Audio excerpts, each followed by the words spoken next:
암에 걸린 어미를 아들들은 외면했고 며느리들은 뒤에서 저를 정신병자 취급했습니다.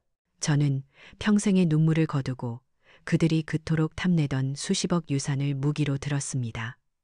한평생 모든 걸 빼앗겼던 어머니의 통쾌한 반격, 끝까지 지켜봐 주세요. 새벽 4시 반이었어요.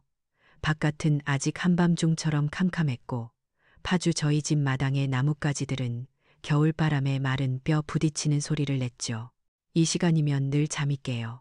수십 년을 노량진 수산시장에서 남편과 함께 동트기 전에 좌판을 열던 습관이 70이 넘은 지금까지도 몸에 배어서요. 죽은 남편은 그랬어요. 우리는 동트기 전에 가장 짙은 어둠 속에서 가장 빛나는 돈을 버는 사람들이라고. 그 말을 들으며 웃던 게 엊그제 같은데 벌써 10년도 더 된 이야기네요. 거실로 나오니 뼛속까지 시린 냉기가 훅 끼쳐왔어요. 보일러를 켜고 낡은 라디오를 틀었죠. 지지직거리는 소리와 함께 아나운서의 목소리가 흘러나왔어요. 강남의 아파트 값이 또 얼마나 올랐고 어떤 주식이 최고가를 경신했다는 소식이었죠.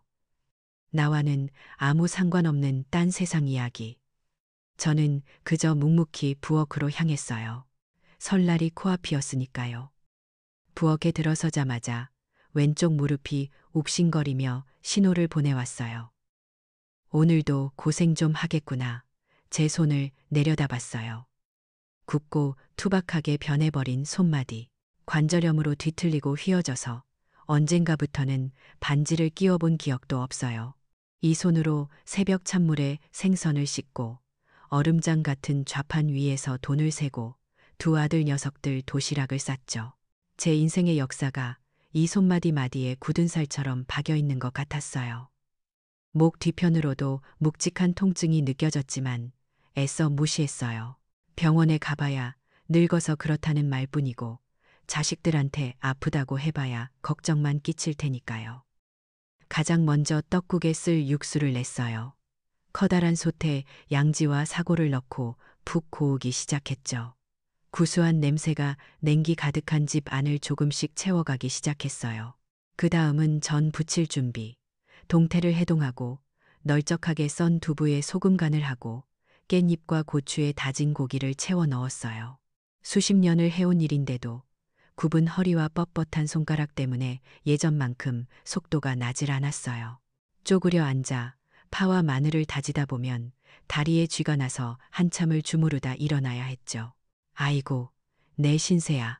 한숨이 절로 나왔지만 그래도 명절에 올 자식들 생각하면 힘을 내야 했어요. 민준이, 지훈이, 녀석들이 어릴 때 제사상에 올린 동그랑땡을 얼마나 좋아했는지 몰라요. 점심때가 다 되어서야 첫째 아들 민준이 내외가 도착했어요. 자유로를 시원하게 달려왔는지 번쩍이는 검은색 메르세데스 세단이 마당으로 미끄러지듯 들어왔죠. 차에서 내리면서도 민준이는 휴대폰을 귀에서 뗄 줄을 몰랐어요. 네, 김 부장. 그 주식 오늘 종가로 무조건 매도해요. 수십억이 걸린 문제니까 실수하지 말고.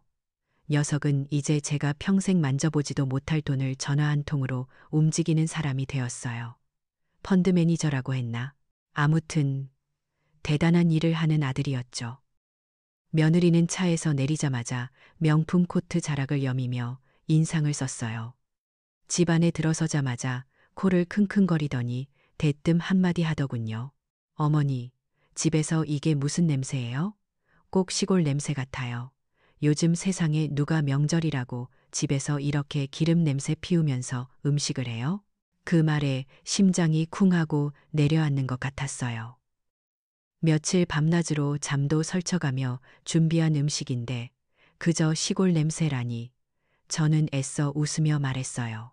그래도 명절인데 조상님들께 드릴 음식은 직접 해야지. 너희들 먹을 것도 좀 하고. 며느리는 대답 대신 입을 삐죽이며 거실 소파에 값비싼 외투를 아무렇게나 던져놓았어요. 곧이어 작은 아들 지훈이 내외도 도착했어요. 목사님답게 지훈이는 세상 모든 인자함을 담은 표정으로 어머니 평안하셨습니까? 하고 인사를 건넸죠. 하지만 그들의 손에도 역시나 아무것도 들려있지 않았어요. 작은 며느리는 남편 옆에 바싹 붙어 서서 어머님, 저희가 이번에 아프리카 빈곤 아동들을 위해서 모금 활동을 했는데 목표액을 초과 달성했어요. 다 주님의 은혜죠. 하고 자랑을 늘어놓았어요. 세상의 모든 가난한 이들을 구원할 것처럼 말하는 아들 내외였지만 정작 관절염으로 뒤틀린 제 손으로 명절 음식을 준비하는 늙은 어미의 고통은 보이지 않는 모양이었어요. 아들 둘에 며느리 둘까지 거실이 오랜만에 북적였지만 제 마음은 왠지 텅 빈 것처럼 허전했어요. 그들은 소파에 깊숙이 몸을 묻고 각자의 스마트폰만 들여다봤어요. 자기들끼리 화면을 보여주며 웃고 무언가를 검색하고 메시지를 보내느라 정신이 없었죠. 제가 애써 말을 걸었어요.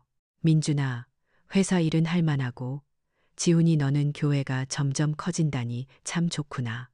하지만 아들들의 대답은 짧았어요. 네, 바빠요. 다 하나님의 뜻입니다.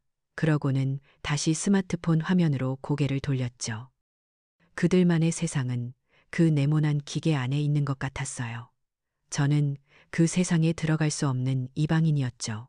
그들이 나누는 대화는 온통 부동산 이야기, 주식 투자, 그리고 지훈이의 자선 활동에 대한 것뿐이었어요.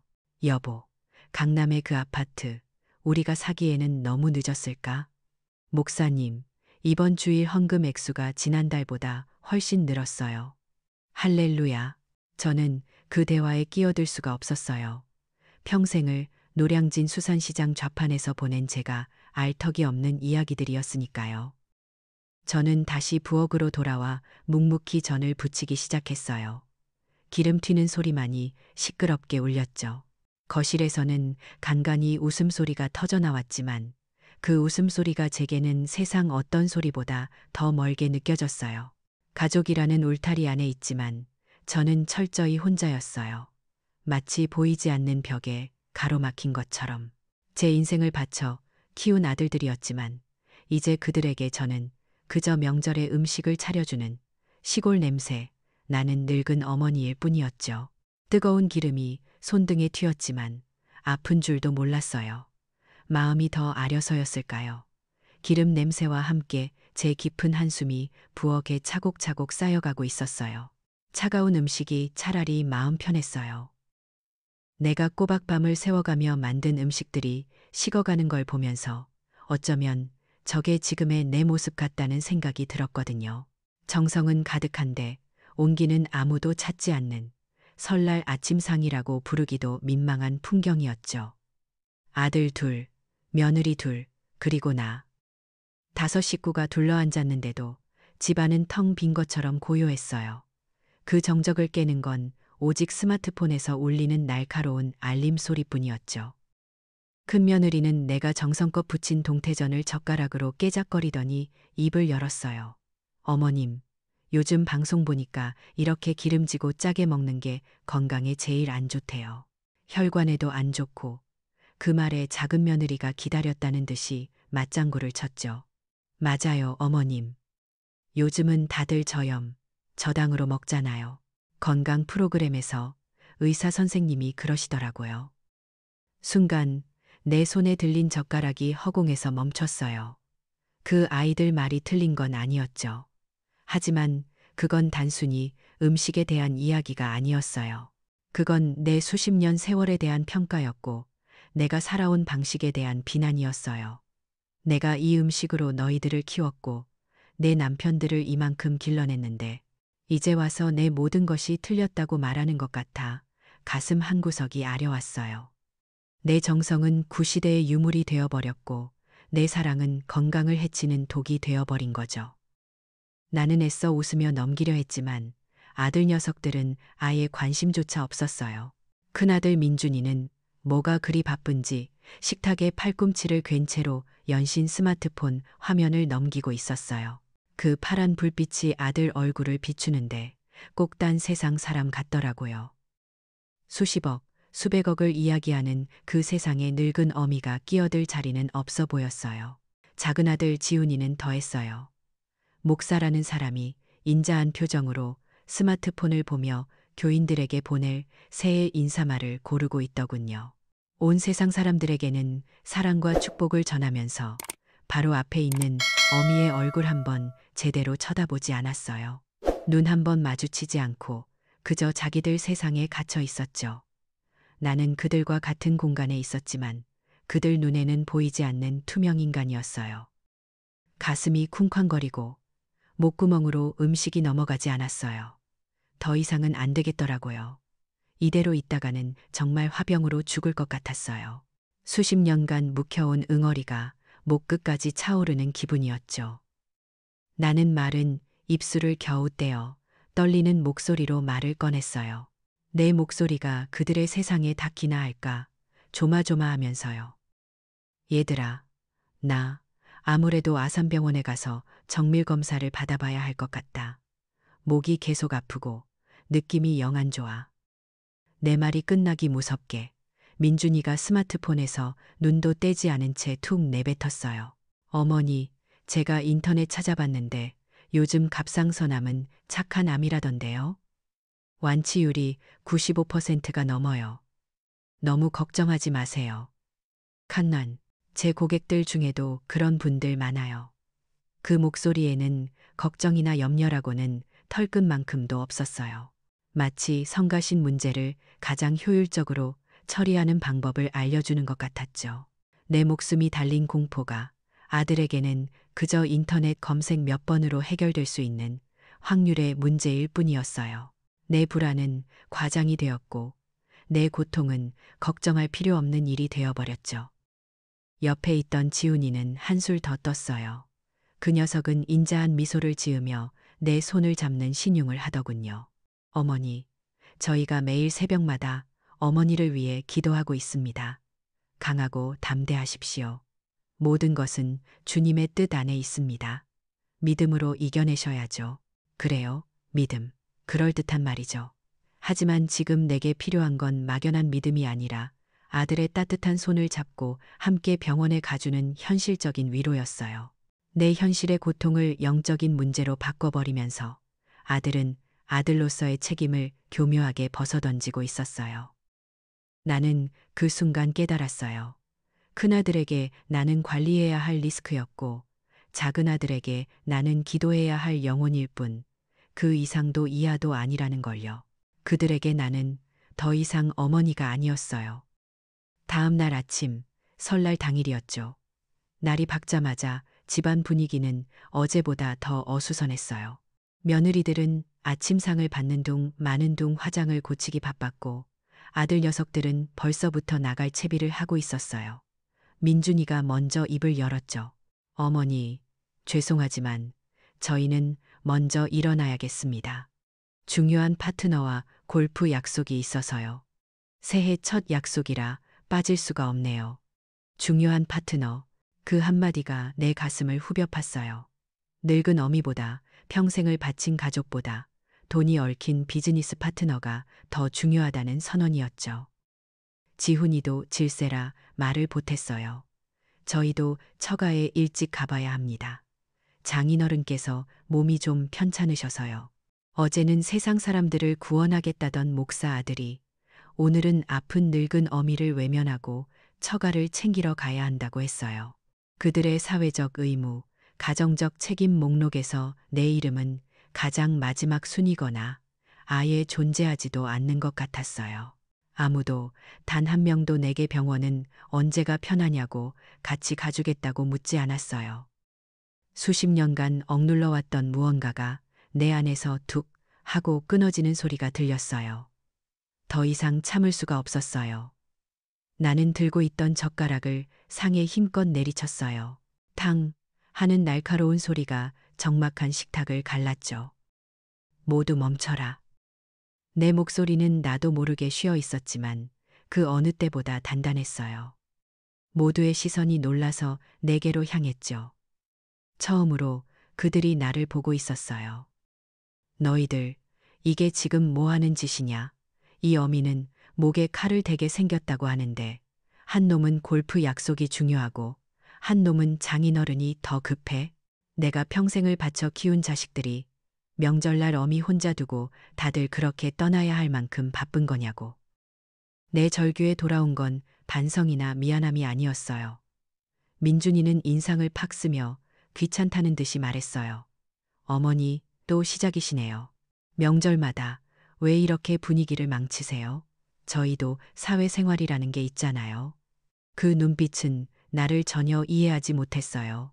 그저 매년 반복되는 늙은 어머니의 히스테리 정도로 여기고 있었죠. 며느리들은 서로 눈치를 보며 슬금슬금 자리에서 일어날 준비를 했어요. 내 정당한 분노는 순식간에 추한 고집이 되었고 내 상처는 모두를 불편하게 만드는 골칫거리가 되어버렸어요. 나는 그 순간 완전히 혼자가 되었어요. 내 편은 아무도 없었죠. 그 차가운 고립감 속에서 내 안의 뜨거운 분노는 서서히 식어갔어요. 그리고 그 자리에 얼음보다 더 차갑고 강철보다 더 단단한 무언가가 자리 잡기 시작했어요. 그래, 이제 더 이상 기대하지 말자. 더 이상 바라지도 말자. 모든 것은 이제부터 내가 직접 끝내야 한다. 아들 내외의 마지막 차가 사라지고 나서야 나는 내가 숨을 참고 있었다는 걸 깨달았어요. 현관문이 닫히는 소리가 어찌나 크고 단호하게 들리던지 마치 세상과 나 사이에 거대한 철문이 내려앉는 것 같았죠. 집안은 갑자기 텅 비어버렸어요.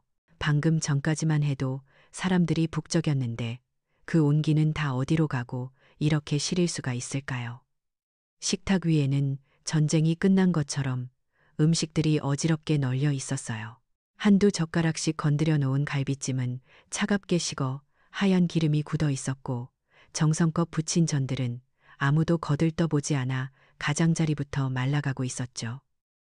눈물이 날 법도 한데 이상하게 눈물 한 방울 나오지 않았어요. 그저 텅 빈 가슴으로 싸늘하게 식어가는 음식들을 바라볼 뿐이었어요. 나는 식탁 의자에 주저앉아 한참을 그렇게 있었어요. 아들 녀석들이 떠나면서 내게 던진 마지막 말들이 귓가에서 독처럼 퍼져나갔어요. 어머니, 요즘 너무 감정적이세요. 병원에 한번 가보셔야 하는 거 아니에요? 큰아들 민준이가 뱉은 말이었죠. 그건 걱정이 아니었어요. 내 정당한 분노를 비정상적인 감정 기복으로, 내 아픔을 치료가 필요한 질병으로 만들어버리려는 교묘한 공격이었죠. 평생 너희를 위해 희생한 대가가 고작 정신 이상한 늙은이 취급이라니 기가 막혀서 헛웃음이 나왔어요. 깊은 절망감과 함께 등골을 타고 서늘한 분노가 차오르기 시작했어요. 슬픔은 어느새 자취를 감추고 그 자리에는 차갑고 날카로운 무언가가 돋아나고 있었죠.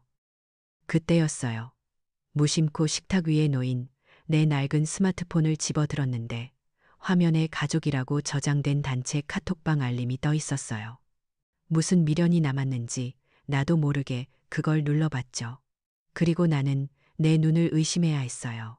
큰 며느리가 방금 올린 메시지가 선명하게 보였거든요. 어머님이 오늘 너무 흥분하셔서 걱정되네요. 혹시 노인성 우울증 초기 증상이 아닐까요? 저희가 더 잘 살펴야 할 텐데. 그 밑으로는 작은 며느리가 보낸 걱정하는 표정의 이모티콘과 함께 그러게 말이에요, 형님. 갑자기 소리치시는데 너무 놀랐어요라는 답장이 달려 있었어요. 손이 부들부들 떨렸어요. 이건 나를 위한 걱정이 아니었어요. 보이지 않는 곳에서 그들만의 공간에서 나를 문제 있는 환자로 만들어버리고 있었던 거예요. 그들의 위선적인 대화는 계속 이어졌어요. 민준이는 내가 나중에 아는 의사분께 한번 여쭤볼게라고 했고 목사 아들 지훈이는 우리가 더 뜨겁게 기도해야겠습니다라고 답했죠. 아, 기도. 참 편리한 말이었어요. 모든 책임을 신에게 떠넘기고 자신들은 뒤로 쏙 빠질 수 있는 완벽한 변명이었죠. 그 디지털 대화방은 소통의 공간이 아니라 나를 고립시키고 음해하는 그들만의 재판정이었어요. 나는 그 재판에서 이미 치매 걸릴지도 모르는 감정 기복 심한 늙은이로 판결이 나 있었던 거죠. 며칠이 지났어요. 집은 여전히 텅 비어 있었고 내 마음도 마찬가지였죠. 그 며칠 사이 나는 철저히 혼자가 되었어요. 동네에 한 바퀴 산책을 나갔다가 마주친 이웃 아주머니가 내 손을 잡으며 말했어요. 어머, 박 여사님, 아드님들이 아주 효자야. 어제 큰아드님이 전화 와서는 어머니 건강 잘 좀 살펴달라고 신신당부를 하더라고. 걱정이 이만저만이 아니던데. 순간 머리를 한 대 세게 맞은 것 같았어요. 밖으로는 세상 둘도 없는 효자인 척 연기를 하면서 안으로는 나를 병자로 몰아가고 있었던 거예요. 이제는 내 유일한 소통 창구였던 이웃들마저 그들의 편으로 만들고 나를 완벽하게 고립시키려 하고 있었어요. 전통적인 이웃 관계망마저 그들의 위선에 오염되어 버린 거죠. 나는 그 아주머니 앞에서 아무 말도 할 수 없었어요. 그저 어색하게 웃으며 돌아설 뿐이었죠. 그날 밤 나는 정말 모든 것이 무너져 내린 것 같은 기분이었어요.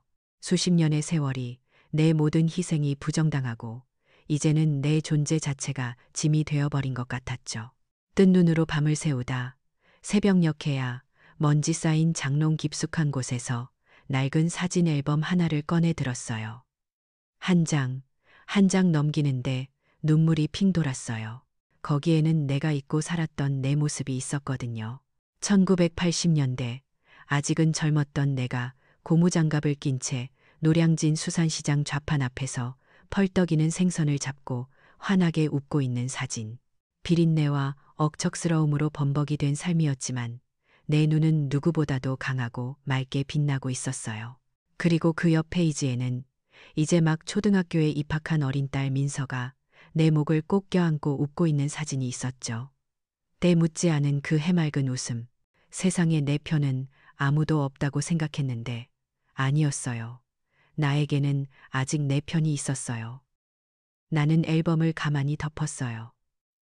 사진 속에 억척스럽던 젊은 내가 지금의 나에게 말을 거는 것 같았어요. 이렇게 무너지지 말라고.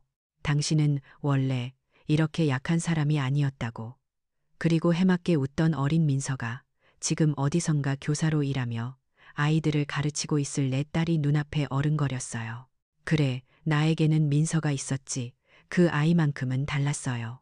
오빠들처럼 번듯하게 성공하지는 못했지만 명절마다 빠지지 않고 선물을 사들고 찾아와 내 관절염 걸린 손을 주물러주던 유일한 자식이었죠. 나는 눈물을 닦았어요. 더 이상 슬퍼할 시간이 없었어요. 슬픔은 분노로, 분노는 이제 차가운 결단력으로 바뀌고 있었어요. 나는 전화기를 들었어요. 그리고 망설임 없이 지방에서 초등학교 교사로 일하고 있는 딸, 민서의 번호를 눌렀어요. 몇 번의 신호음 끝에 익숙하고 다정한 딸의 목소리가 들려왔어요. 나는 애써 아무렇지 않은 척 최대한 담담한 목소리를 만들려고 노력했어요. 민서야, 엄마한테 며칠만 와줄 수 있니? 엄마가 내 도움이 좀 필요해. 이 한마디는 단순한 부탁이 아니었어요. 그건 내 인생을 건 반격의 시작을 알리는 신호탄이었죠. 민서는 다음 날 바로 기차를 타고 서울로 올라왔어요. 아무것도 묻지 않았죠. 그저 헬쑥해진 내 얼굴을 보더니 말없이 나를 꼭 안아주었어요.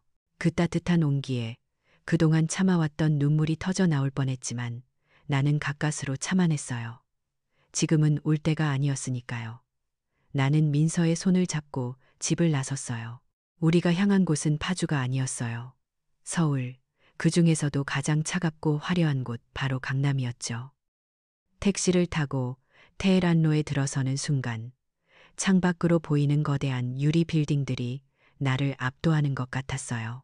평생 노량진 시장과 파주 집만 오가던 내게는 완전히 다른 세상이었죠. 우리는 그 중에서도 가장 높아 보이는 빌딩의 한 법률 사무소로 들어갔어요. 민준이와 지훈이가 그토록 자랑하던 성공의 상징 같은 곳이었죠. 변호사와의 상담은 쉽지 않았어요. 신탁, 증여, 법적 효력, 알아들을 수 없는 말들 뿐이었죠. 하지만 내 옆에는 민서가 있었어요. 내 딸은 내가 이해하기 어려운 법률 용어들을 하나하나 쉬운 말로 풀어서 설명해 주었고 내 편에 서서 변호사에게 당당하게 질문했어요. 그 모습을 보는데 어찌나 든든하고 대견한지 우리는 더 이상 약한 모녀가 아니었어요. 우리는 이제 함께 싸울 동지였죠. 그 차가운 강남의 빌딩 숲에서 나와 내 딸의 뜨거운 반격은 그렇게 조용히 시작되고 있었어요. 변호사 사무실의 공기는 유리처럼 차갑고 투명했어요. 창밖으로는 내가 평생 본 적 없는 높이의 빌딩들이 회색빛 하늘을 찌르고 있었죠. 강남 테헤란로. 내 아들 민준이가 입에 달고 살던 그 성공의 거리 한복판에 내 딸 민서의 손을 잡고 앉아 있다는 사실이 현실 같지 않았어요. 평생 내 세상은 노량진 수산시장의 비린내와 파주집의 흙냄새가 전부였는데 이곳의 공기는 아무 냄새도 나지 않았지만 오히려 그래서 숨이 더 막히는 것 같았어요. 내 맞은편에 앉은 젊은 변호사는 나와 내 딸을 번갈아 보며 서류 뭉치를 넘기고 있었어요. 나는 그가 하는 말의 절반도 알아들을 수가 없었죠. 그저 내 귀에 익숙한 단어, 강남 땅이라는 말만 어렴풋이 들릴 뿐이었어요. 그건 남편이 세상을 떠나기 전 내 손에 쥐어주며 남긴 낡은 땅 문서였어요. 노량진에서 밤낮 없이 일해 모은 돈으로 샀다는 허허 벌판이나 다름없던 곳이었죠. 아들 녀석들은 명절 때마다 그 땅 이야기를 꺼내며 군침을 흘렸지만 나는 남편의 마지막 유산이라 차마 팔지 못하고 수십 년을 끌어안고 살았어요. 변호사가 안경을 고쳤으며 모니터를 가리켰어요. 그리고 그가 읊조린 숫자에 나는 내 귀를 의심해야 했어요. 수십억 원. 내가 평생 생선 수천, 수만 마리를 팔아도 만져보지 못할 거대한 돈이었죠. 수십 년 전 남편이 샀던 그 쓸모없어 보이던 땅이 이제는 내 아들들이 그토록 목을 매는 성공의 액수가 되어 내 앞에 나타난 거예요. 나는 평생 모르고 살았던 거죠. 내 손 안에 이런 거대한 비밀 무기가 숨겨져 있었다는 사실을요. 변호사는 이어서 내가 은행에 차곡차곡 모아둔 예금 통장들의 잔고를 보여주었어요. 비린내 나는 돈을 씻고 또 씻어 은행에 가져가던 젊은 날의 내 모습이 스쳐 지나갔어요. 푼돈이라 생각했던 그 돈들이 모여 어느새 내 노후를 지키고도 남을 만큼의 갑옷이 되어 있었어요. 내 성실함, 내 억척스러움이 바로 또 다른 무기였던 거예요. 나는 놀라움에 입을 다물지 못했어요. 그때부터 진짜 싸움이 시작됐어요. 변호사는 신탁이라는 어려운 말을 꺼냈죠. 내 모든 재산을 법적으로 안전한 금고에 넣어 지정된 사람 외에는 아무도 손댈 수 없게 만드는 제도라고 했어요. 머리가 어지러웠죠. 평생 장사만 해온 내가 뭘 알겠어요. 그때였어요. 내 옆에 가만히 앉아 있던 딸 민서가 내 손을 꼭 잡으며 말했어요. 엄마, 이건 말이야. 우리 둘만 열쇠를 가진 튼튼한 금고를 만드는 거라고 생각하면 돼. 이 금고에 엄마 재산을 다 넣어두면 엄마랑 나 말고는 세상 누구도 오빠들이 와도 절대 열 수 없어. 딸의 목소리는 어찌나 차분하고 든든하던지 그제야 나는 변호사의 말이 조금씩 이해되기 시작했어요. 나는 떨리는 손으로 서류에 이름을 적고 도장을 찍었어요. 강남 땅을 매각하는 서류, 파주 집과 내 모든 예금 통장을 민서가 수탁자로 지정된 신탁에 맡기는 서류. 도장을 하나씩 찍을 때마다 아들들과 나를 묶고 있던 질긴 쇠사슬이 하나씩 끊어져 나가는 기분이었어요. 이건 단순한 재산 정리가 아니었어요. 이건 내 인생의 주도권을 되찾아오는 신성한 의식이었죠. 나를 그저 돌아가며 모셔야 할 짐으로 여기던 아들들에게서 법적으로, 경제적으로 완벽하게 독립하는 선언이었어요. 나를 지켜보던 변호사의 눈빛도 처음에 사무적인 태도에서 존중의 빛으로 바뀌어 있었어요. 그는 더 이상 나를 법모르는 늙은이로 보지 않았죠. 그는 자신의 권리를 되찾으려는 한 인간의 결단을 보고 있었어요. 사무실을 나오자마자 우리는 곧장 은행으로 향했어요. 법적인 절차만큼이나 중요한 실질적인 독립을 위한 과정이었죠. 민서는 내 스마트폰을 꺼내 들더니 차근차근 은행 앱을 설치하고 사용하는 법을 알려주기 시작했어요. 처음에는 뭐가 뭔지 하나도 모르겠더라고요.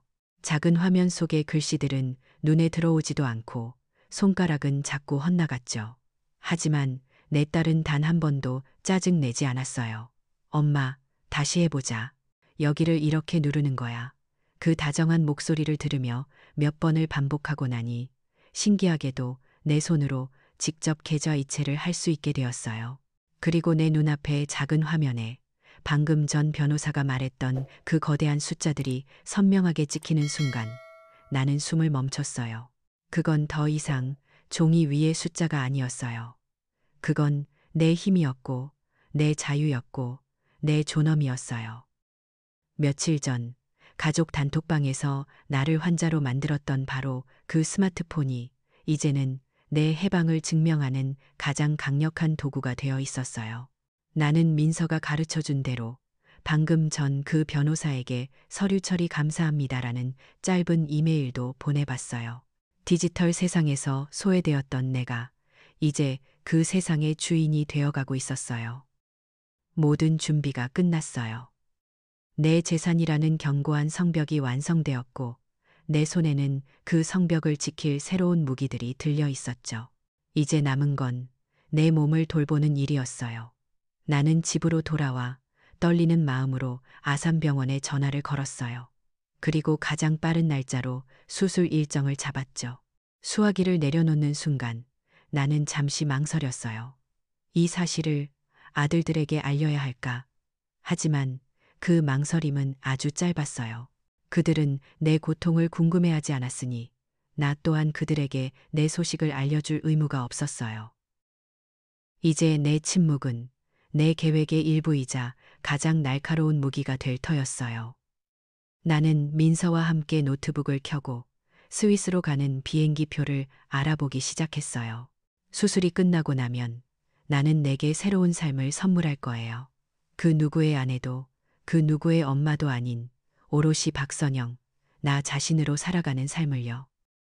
그렇게 3주가 흘렀어요. 아산병원의 하얀 병실은 소독약 냄새로 가득했죠.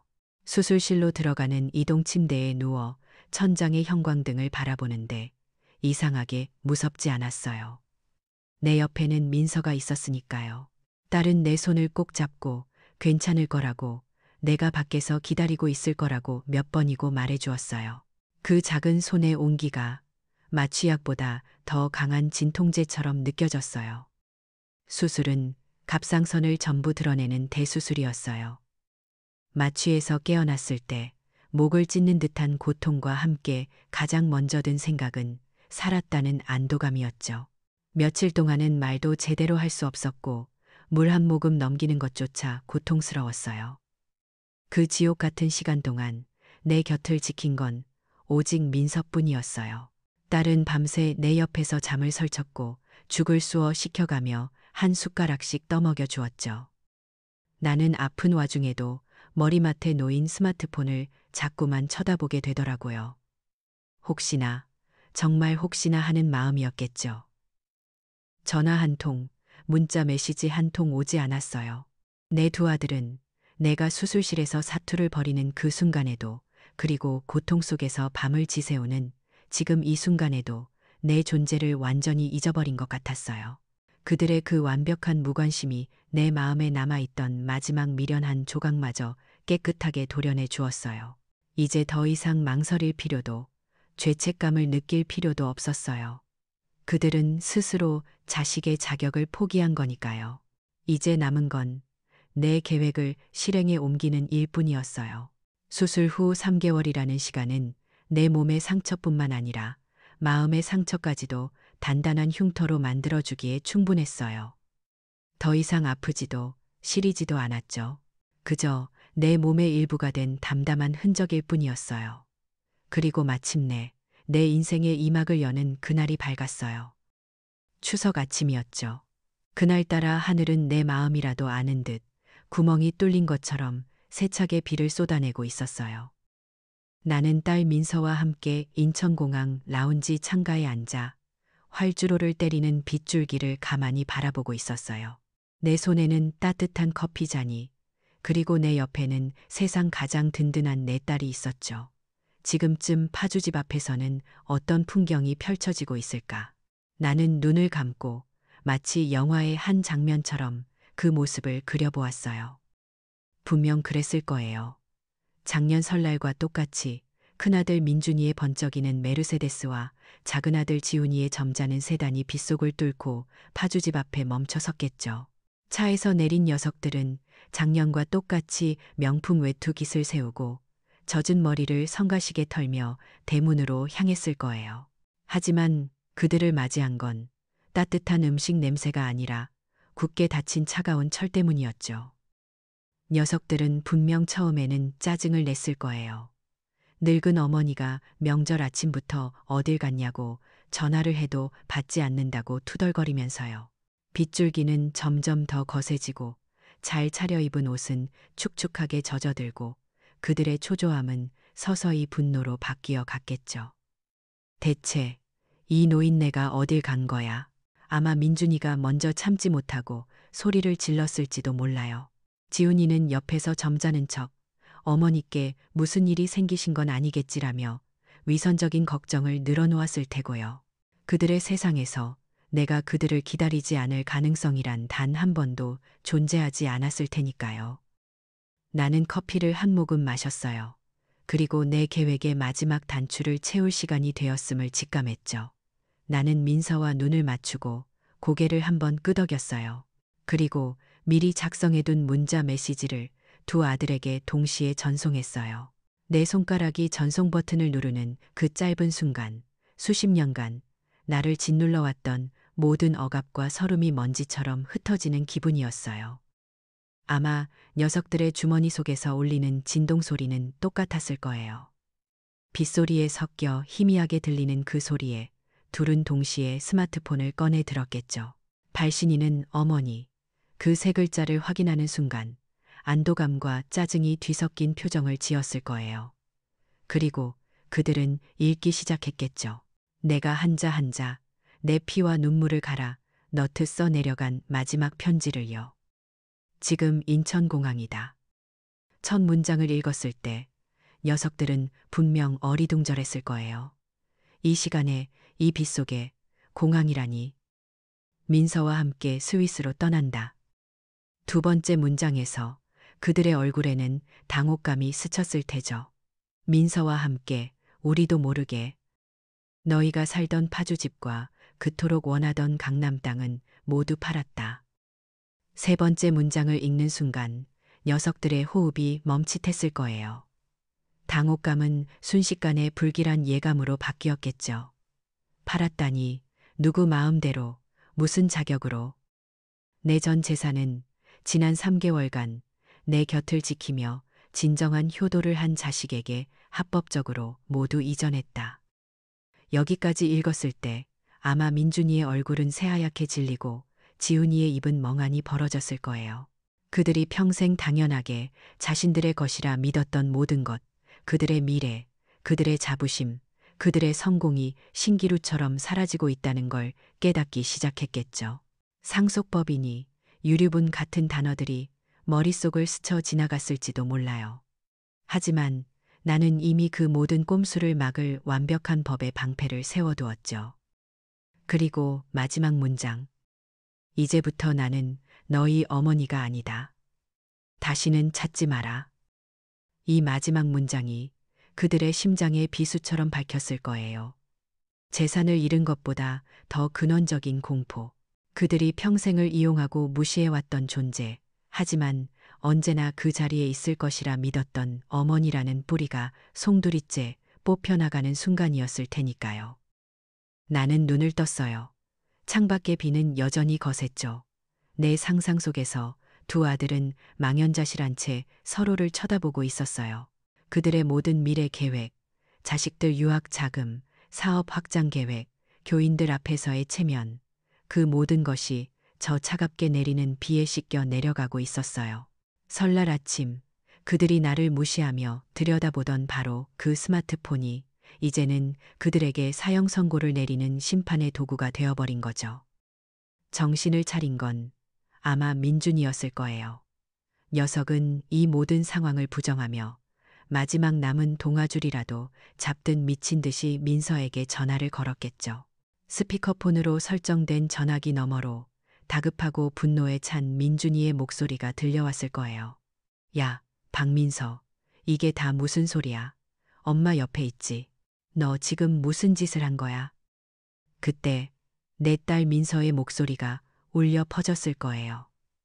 내가 평생 들어본 적 없는 얼음장처럼 차갑고 강철처럼 단단한 목소리가요. 오빠들. 그 한마디에 모든 소음이 멎었을 거예요.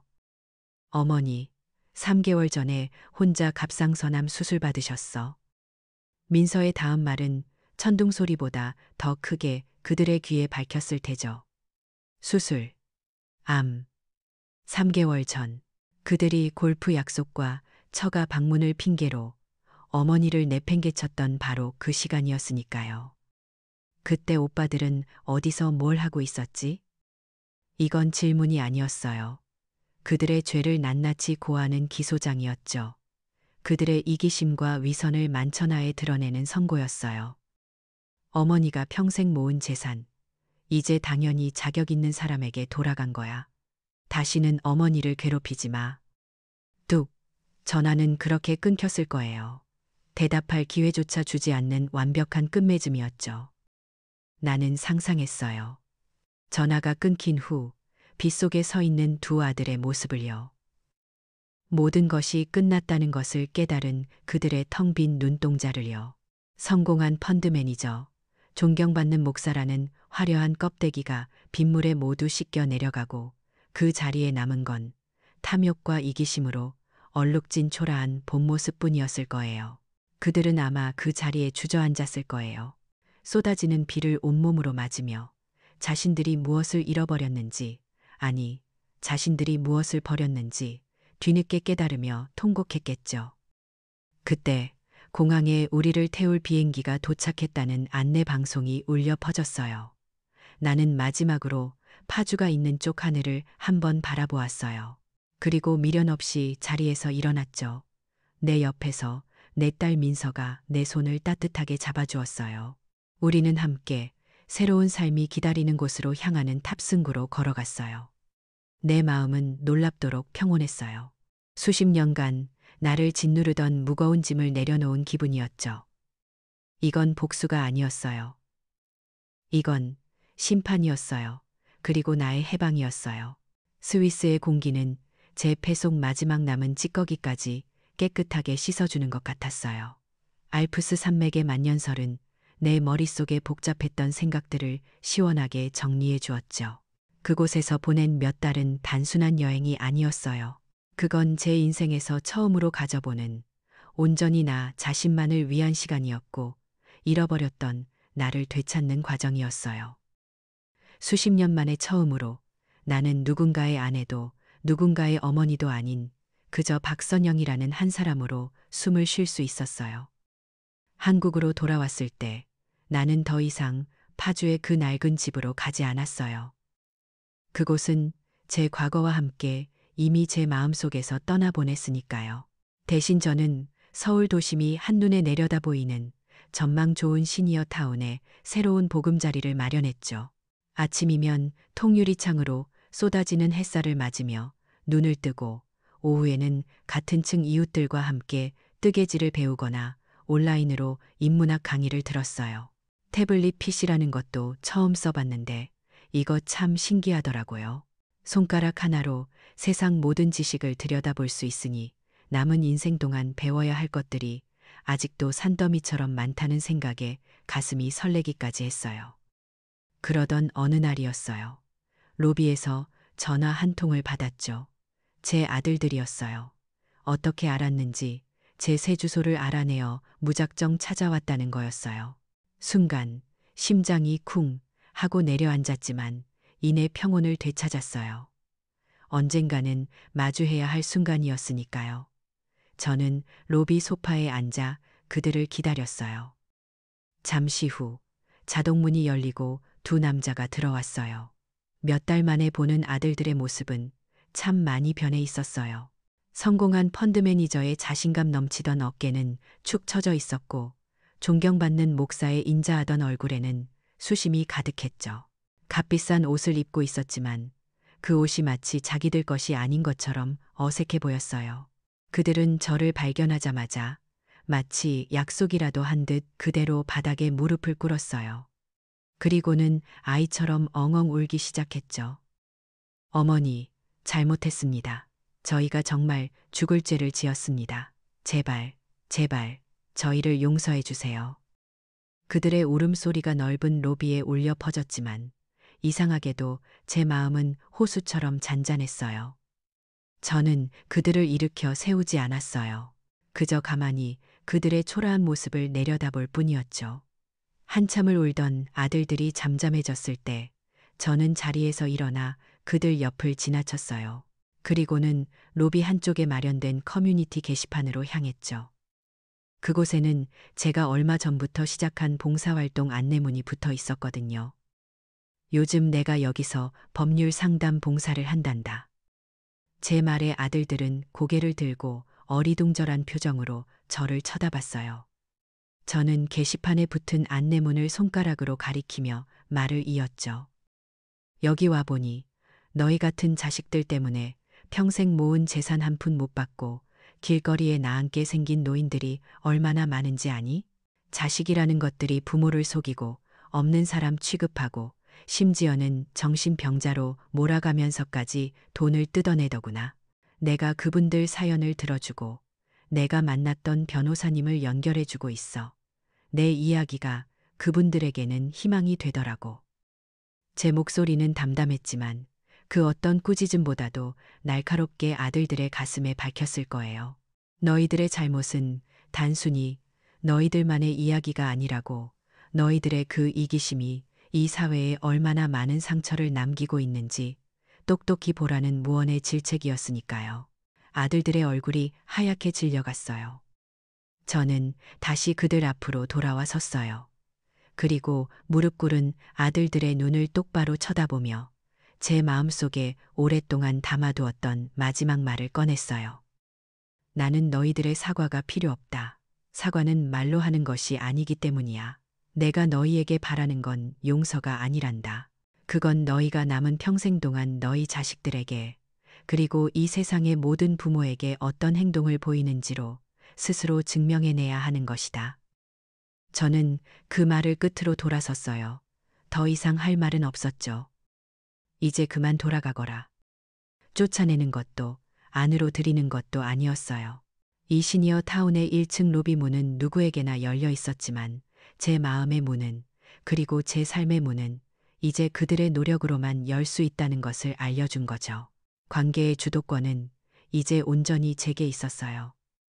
제가 그들의 어머니이기는 하지만 더 이상 그들의 삶에 종속된 존재는 아니라는 마지막 선언이었어요.